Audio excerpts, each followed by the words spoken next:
पहली class. PM Modi ने चीन के सामने खोले पाकिस्तान के धागे। हाफिज सईद, मसूद अजहर भारत को सौंपेगा क्या मुनीर? पाकिस्तानी पप्पू बिलावल भुट्टो का ऐसा कांड, हाफिज सईद पर वो खुलासा कि मोस्ट वांटेड तो गया समझो। राफेल को लेकर चीन का महाझूठ पकड़ाया। बीजेपी ने राहुल गांधी को निशाने पर क्यों लिया? आज सबसे पहले इन सारी खबरों के बारे में आपको बताने जा रहा हूं। प्रधानमंत्री नरेंद्र मोदी इस बार जब 5 देशों के विदेश दौरे पर निकले थे तो इंडी गठबंधन ने खूब मजाक उड़ाया था। कांग्रेस वाले तो कह रहे थे कि नरेंद्र मोदी ने एक लिस्ट बना ली है कि कौन सा देश नहीं गए हैं, वो अपनी इस लिस्ट के हिसाब से विदेश घूम रहे हैं। लेकिन कांग्रेस मजाक उड़ाती ही रह गई और इतना मजाक उड़ाई है कि पिछले 10 साल में उसकी खुद की पॉलिटिक्स मजाक बन के रह गई। और यहां नरेंद्र मोदी ने विदेश जाकर चीन और पाकिस्तान दोनों को एक साथ ठोक दिया। ब्रिक्स के सम्मेलन में बड़े बड़े देश आए हुए थे, वहां चीन भी था, रूस भी था, लेकिन चीन देखता रह गया। नरेंद्र मोदी ने चीन पाकिस्तान दोनों के धागे खोल के रख दिए। क्वाड के बाद ब्रिक्स में पाकिस्तान के आतंकवाद के खिलाफ नरेंद्र मोदी ने बड़ी कूटनीतिक स्ट्राइक की है। चीन की मौजूदगी में ही ब्रिक्स सम्मेलन के ज्वाइंट स्टेटमेंट में आतंकवाद पर भारत के स्टैंड वाली लाइन ली गई। चीन ने एससीओ की मीटिंग में पाकिस्तान को बचाने की कोशिश की थी, लेकिन पीएम मोदी ने ब्रिक्स में चीन की ऐसी चाल कामयाब नहीं होने दी। ब्रिक्स सम्मेलन में पीएम मोदी ने चीन के सामने ही पाकिस्तान को आतंकवाद के मुद्दे पर जबरदस्त घेरा और चीन कुछ नहीं कर पाया। बॉस बनाया गया। राहुल गांधी पूछने लग गए कि बताओ कितने राफेल गिरे, बताओ कितने विमान गिरे। लेकिन यह पूरा चीन का खेल था जिससे लोग राफेल के पीछे पड़ गए। और चीन यह खेल कैसे खेल रहा था उसके बारे में आज आपको डिटेल रिपोर्ट बताऊंगा, जो खुफिया रिपोर्ट बता रही। लेकिन आप यह भी देखिए कि जैसे ही चीन के इस पूरे खेल को नरेंद्र मोदी ने एक्सपोज करना शुरू किया, जिस तरह से वो चीन पाक दोनों पर एक साथ धमाके कर रहे हैं, उससे पाकिस्तान की हालत बहुत ही खराब हो चुकी है कि अब वो हाफिज सईद और मसूद अजहर जैसे इंटरनेशनल आतंकियों को भारत को सौंपने की बातें करने लग गया है, जिसे खुद पाकिस्तान में बड़ा बवाल हो गया। जब से पीएम मोदी ने सिंधु जल समझौते को हमेशा के लिए रद्द कर दिया है, तब से वो बार बार भारत से बातचीत की कोशिश में लगा है। इस बातचीत को स्टार्ट करने के लिए पाकिस्तान हाफिज सईद और मसूद अजहर जैसे अपने जिगर के टुकड़े आतंकवादियों को भारत को देने की बातें कर रहा है। जो पाकिस्तान कल तक पानी के बदले खून बहाने की धमकी देता था, वो भारत से अच्छे संबंधों के लिए हाफिज सईद और मसूद अजहर की कुर्बानी देने को तैयार हो गया। भाई कि जिनपिंग गायब हो गया, भाई जिनपिंग नहीं आया ब्रिक्स में, वो भी बड़ी खबर है। कैसे हाफिज सईद और मसूद अजहर। लेकिन पहले प्रधानमंत्री मोदी की कूटनीति की एक झलक देखिए।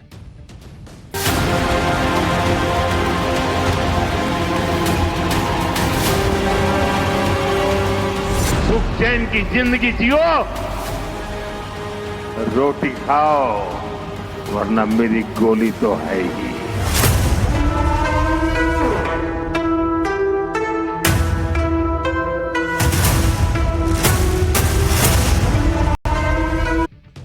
चीन सोच रहा था कि वो ब्रिक्स सम्मेलन में पाकिस्तान को बचा लेगा।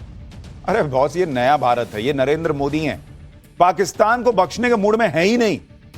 ब्रिक्स में नरेंद्र मोदी ने पहला धमाका तो यही किया कि पहलगाम का जिक्र करवाया कि तुम लोग को दिख नहीं रहा है पहलगाम में क्या हुआ, इसको बचाओगे तुम लोग पाकिस्तान को। जिस पहलगाम का नाम चीन ने एससीओ की मीटिंग में नहीं जुड़ने दिया था और राजनाथ सिंह ने पेन उठा के साइड में फेंक दिया था कि बात पहलगाम का नाम नहीं होगा तो साइन नहीं करेंगे, और ज्वाइंट स्टेटमेंट नहीं आ पाया था एससीओ का। उस पहलगाम की बात ब्रिक्स के ज्वाइंट स्टेटमेंट में आ गई है और इस पर चीन को साइन करना पड़ा। चीन पेन उठा के साइड में नहीं रख पाया हमारे जैसा कि ना हम नहीं। अरे भाई, चीन को करना पड़ा साइन। चीन से नरेंद्र मोदी ने साइन करवा लिए। ब्रिक्स के ज्वाइंट स्टेटमेंट में कहा गया कि 22 अप्रैल को पहलगाम में हुए आतंकी हमले की कड़े शब्दों में निंदा करते हैं। हर तरह के आतंकवाद के खिलाफ एकजुट होकर लड़ने की बात कही गई। इससे cross border terrorism, terror financing और आतंकियों को पनाह देने वालों के खिलाफ भी एक्शन लेने की बातें हुई। स्टेटमेंट में कहा गया कि जो भी आतंकी गतिविधियों में शामिल है और आतंकियों को सपोर्ट करते हैं, सबको न्याय के दायरे में लाकर एक्शन होना होगा। यह वही लाइन है जो नरेंद्र मोदी कहते आ रहे हैं कि अब पाकिस्तान की सरकार, वहां की सेना और आतंकियों को अलग करके नहीं देखेंगे। सेम बात जो है वो ब्रिक्स के ज्वाइंट स्टेटमेंट में आई है कि भाई जो मदद करेगा उसको भी ठोकना होगा। ब्रिक्स देशों ने कहा कि आतंकवाद के खिलाफ जीरो टॉलरेंस होना चाहिए, आतंकवाद के खिलाफ लड़ाई में डबल स्टैंडर्ड नहीं चलेगा। साथ ही यूएन की तरफ से घोषित आतंकी और आतंकी संगठनों पर सख्त एक्शन लेने की बात कही गई।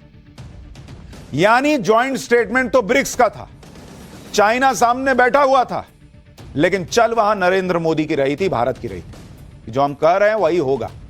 ब्रिक्स के जॉइंट स्टेटमेंट में ये सारी बातें भारत के पक्ष में गई। ये बातें भारत कहता आया है। इसमें यूएन की तरफ से घोषित आतंकियों का भी जिक्र है और सबको पता है कि आतंकी कौन है और इन्होंने कहां पनाह ली हुई है। अहम बात यह भी है कि ब्रिक्स में चीन का बहुत प्रभाव भी है। ब्रिक्स में आतंकवाद के मुद्दे पर भारत का साथ दे दिया भाई, क्योंकि ईरान को दिखा कि उधर से अमेरिका हमको मार रहा था और ये मुनीर वहां जाकर लंच कर रहा था और ऑर्डर ले रहा था कि आप बताइए ना ट्रंप साहब क्या करना है। ईरान को नहीं दिख रहा है, सब दिखता है इन लोगों को कि पाकिस्तान जो है वो किसी का नहीं है। पैसा मिले वो लेट जाता है, कहीं भी बिछ जाता है जमीन पर, पैर पकड़ लेता है।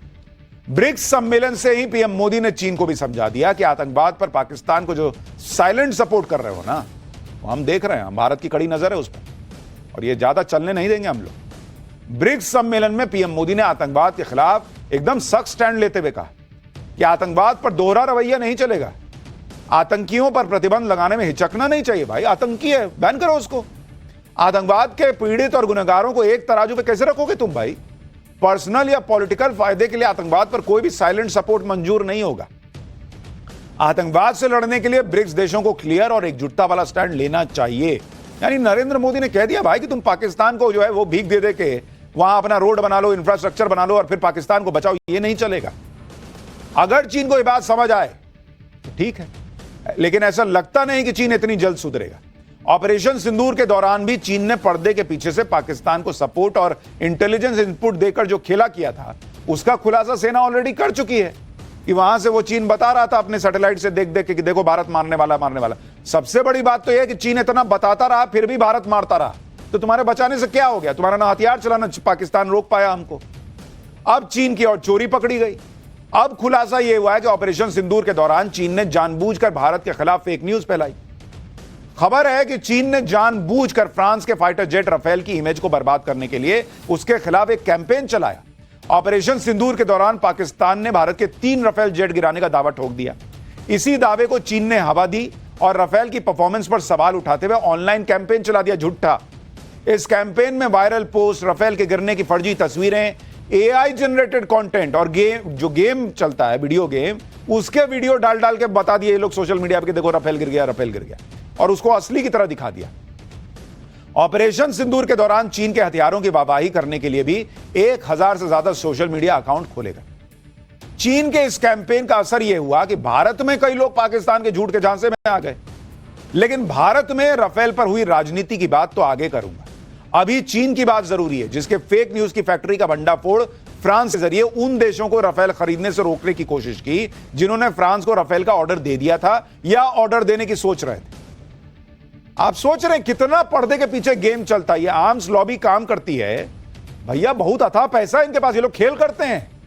चीन को लगा कि मेरा हथियार फूट गया तो फूट गया, राफेल को बदनाम कर दो, भारत में मोदी के खिलाफ मोर्चा खुली जाएगा और वहां जो है हम जो है अपना हथियार बेच देंगे। राफेल को कह के गया 2 करोड़ का प्लेन है। चीन के दूतावास में मौजूद डिफेंस से जुड़े अधिकारियों ने दूसरे देशों के अधिकारियों से मीटिंग में यही नैरेटिव चला दिया कि भारतीय एयरफोर्स ने जो राफेल खरीदे थे वो युद्ध में तो बेकार साबित हुए। राफेल की परफॉर्मेंस पर सवाल उठाने के साथ साथ ही चीन ने इन देशों को यह भी झूठ बेच दिया कि राफेल के मुकाबले उनके जेट कहीं ज्यादा बेहतर है, बल्कि उसकी डिफेंस इंडस्ट्री का पिलर है। इसलिए जब ऑपरेशन सिंदूर के दौरान चीन ने राफेल के खिलाफ फर्जी कहानियां गढ़नी शुरू की तो फ्रांस अलर्ट हो गया। फ्रांस ने इसकी जांच शुरू कर दी और ये फर्जी कहानियां सामने आ गई कि भाई कहां से आ रही हैं, सब पता चल गया। पता चला ये तो चीन कर रहा है। दरअसल जब से भारत ने राफेल खरीदा है तब से चीन इसी ताक में है और उसकी ताकत देखकर चिढ़ा हुआ है और सोचता है कि कैसे राफेल को बदनाम करे। राफेल को डाउनग्रेड करने के पीछे एक वजह यह भी है कि इसके अलावा हथियार मार्केट में चीन अपना दबदबा बनाना चाहता है, खुद को डिफेंस एक्सपोर्ट का बड़ा हब बनाना चाहता है और इसके लिए चीन किसी भी हद तक जाने को तैयार है। क्योंकि यह खुलासा हुआ है कि जब इंडोनेशिया ने फ्रांस को 18 और राफेल खरीदने का ऑर्डर दिया तो चीन ने इंडोनेशिया को इस बात के लिए उकसाया कि भाई और ज्यादा राफेल ना खरीदो, क्या कर रहे हो। फ्रांस के बजाय चीन के सस्ते और टिकाऊ फाइटर जेट खरीदने के लिए बोला। इसी बीच खबर आई कि इंडोनेशिया चीन के J-10 फाइटर जेट खरीद सकता है। आप सोचिए चीन कैसा देश है कि वो अपने फाइटर जेट बेचने के चक्कर में दूसरे देशों के ऑर्डर कैंसिल कराने जैसी साजिशें रच रहा है। चीन की यह बौखलाहट इस वजह से भी बढ़ गई होगी क्योंकि ऑपरेशन सिंदूर में जिस तरह से भारत ने चीन के हथियारों को कबाड़ बनाया था, भाई उससे चीन हथियार मार्केट में उसकी बड़ी फजीहत हुई और अपनी फजीहत को ढकने के लिए चीन ने राफेल को टारगेट करना शुरू कर दिया। जब चीन की पोल खुल गई और उसके चेहरे से नकाब उतर गया तो चीन अलबला गया। फ्रांस की खुफिया एजेंसी की रिपोर्ट पर चीन ही सवाल उठाने लगते कि चीन के विदेश मंत्रालय की तरफ से कहा गया कि उन्हें इस बात की कोई जानकारी नहीं। तुम्हारे बिना जानकारी के हो रहा है। चीन के रक्षा मंत्रालय की तरफ से कहा गया कि फ्रांस के जो दावे हैं वो अफवाह हैं। चीन हमेशा बहुत जिम्मेदारी के साथ मिलिट्री एक्सपोर्ट में फैसले लेता है। चीन और जिम्मेदारी, पूरी दुनिया में कोरोना फैला दिए तुम्हारी जिम्मेदारी का सबसे बड़ा सबूत तो वो था, और तुम जिम्मेदारी की बात कर रहे हो। चीन वो देश है जो फाइटर जेट का जवाब फाइटर जेट से नहीं, फेक न्यूज से देता है, और चीन इसी में माहिर है।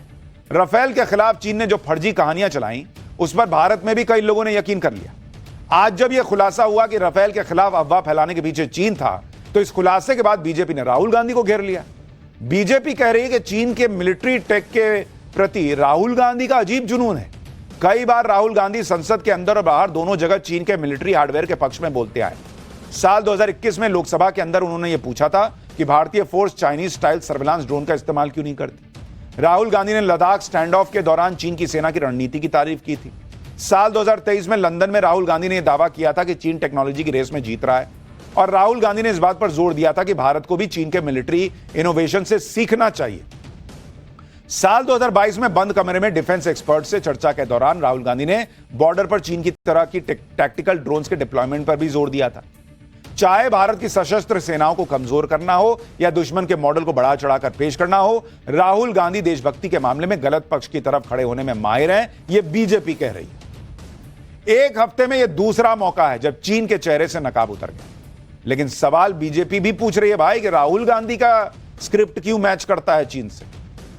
उन्होंने क्यों नहीं पूछा कि पाकिस्तान में कितना नुकसान हुआ, वो बताइए। उनका और दूसरे कांग्रेसी नेताओं का इस बात में इंटरेस्ट क्यों था कि भारत के कितने विमान गिरे, राफेल कितने गिरे। फ्रांस से पहले भारतीय सेना ने भी चीन को एक्सपोज किया था और यह खुलासा किया था कि ऑपरेशन सिंदूर के दौरान चीन पाकिस्तान को पूरा सपोर्ट दे रहा था। जब यहां भी चीन रंगे हाथों पकड़ा गया तो अलबला रहा। चीन से जब यह सवाल किया गया कि वो पाकिस्तान को सपोर्ट कर रहा था, तो चीन के विदेश मंत्रालय ने कहा कि उन्हें नहीं पता कि ऐसे आरोप कहां से आए। एकदम ये मासूम चुन्नू मुन्नू से बच्चे हैं, इनको कुछ नहीं पता होता है। कह रहा है कि अलग अलग लोगों के अलग अलग नजरिए हो सकते हैं। हम सिर्फ इतना ही कह सकते हैं कि चीन और पाकिस्तान की दोस्ती किसी तीसरे पक्ष को टारगेट करने के लिए नहीं है। भारत और पाकिस्तान को लेकर चीन की यही पॉलिसी है कि दोनों पक्षों के बीच बातचीत का समर्थन करते हैं। पाकिस्तान जैसे भिखारी देश से तुमने बिना भारत को टारगेट करने की मंशा लिए हुए दोस्ती कर रखी है। उसको इतना पैसा हवा में दे रहे हो तुम। चीन जो सफाई दे दे, लेकिन इससे वो अपनी चालबाजी ढक नहीं पाए। चीन ने पर्दे के पीछे रहकर ऑपरेशन सिंदूर के दौरान जो हिमाकत की है, पीएम मोदी उसका पूरा हिसाब करने में लगे हुए हैं। पीएम मोदी ने चीन को एक नया झटका दिया। प्रधानमंत्री के सिर्फ एक हैप्पी बर्थडे बोल देने से पीएम मोदी ने उनकी लंबी उम्र और स्वस्थ जीवन की कामना कर दी। पीएम मोदी ने कहा कि वो 1.4 बिलियन भारतीयों के साथ मिलकर दलाई लामा को उनके 90वें जन्मदिन पर हार्दिक शुभकामनाएं देते हैं। इतना ही नहीं, दलाई लामा के जन्मदिन समारोह में शामिल होने के लिए केंद्रीय मंत्री किरण रिजिजू भी हिमाचल प्रदेश गए थे। अब इसी में चीन एकदम से चिढ़ गया। उसने विरोध जता दिया, आंतरिक मामलों में दखल बताया। चीन की तरफ से कहा गया कि तिब्बत से जुड़ा मामला चीन के लिए संवेदनशील है, भारत को इसका ख्याल रखना चाहिए। तुम ख्याल रखते हो, पाकिस्तान को हथियार देते हो, पाकिस्तान को अपने सैटेलाइट से बताते हो कि भारत कहां मार रहा, क्या मारा। वो तो हमारी काबिलियत है भारत की कि तुम्हारे बताने के बाद जहां मन किया वहां मार दिए फिर भी। लेकिन तुमने सोचा था कि तुम क्या कर रहे हो। चीन कह रहा है कि भारत को समझदारी से काम लेना चाहिए। तुम समझदार हो, यही भारत की समझदारी है कि वो अपना स्टैंड लेना जानता है। इस मुद्दे का इस्तेमाल चीन के आंतरिक मामलों में दखल देने के लिए नहीं करना चाहिए। यह चीन भारत को समझा रहा है। चीन दलाई लामा को एक खतरे के रूप में देखता है। चीन का आरोप है कि दलाई लामा धर्म की आड़ में शिंजियांग को चीन से अलग करने की कोशिश कर रहे हैं। चीन तिब्बत को शिंजियांग कहता है। पाकिस्तान सरकार भारत के साथ बातचीत के तहत आतंकवाद के मुद्दे पर बात करने के लिए तैयार है। अगर भारत और पाकिस्तान के बीच बातचीत होती है तो पाकिस्तान को किसी भी आतंकवादी को सौंपने में परेशानी नहीं होगी। अगर भारत सबूत और गवाह पेश कर दे तो पाकिस्तान हाफिज सईद और मसूद अजहर को भारत को सौंपने के बारे में सोच सकता है। बिलावल भुट्टो ने कह दिया कि अगर भारत बता दे कि जैश सरगना मसूद अजहर कहां है तो हमें उसे सौंपने में भी कोई दिक्कत नहीं है। को बैन कर रखा है। लेकिन दोनों ही आतंकी संगठनों के आतंकवादी पाकिस्तान में खुले में घूमते हैं। पाकिस्तान कहता है कि उसके यहां पे कोई आतंकी ठिकाना ही नहीं है, लेकिन भारत ने ऑपरेशन सिंदूर में लश्कर और जैश के आतंकी ठिकानों पर पिन पॉइंटेड अटैक करके उनकी लोकेशन पूरी दुनिया को बता दी कि देखो यहीं पे था। पाकिस्तान में 26/11 मुंबई टेरर अटैक के मास्टरमाइंड हाफिज सईद को 2019 में 33 साल की सजा सुनाई गई। लेकिन उसके बेटे तलहा ने हाल ही में दावा किया कि हाफिज सईद बेहतरीन जिंदगी जी रहा है और शानदार वक्त गुजार रहा है।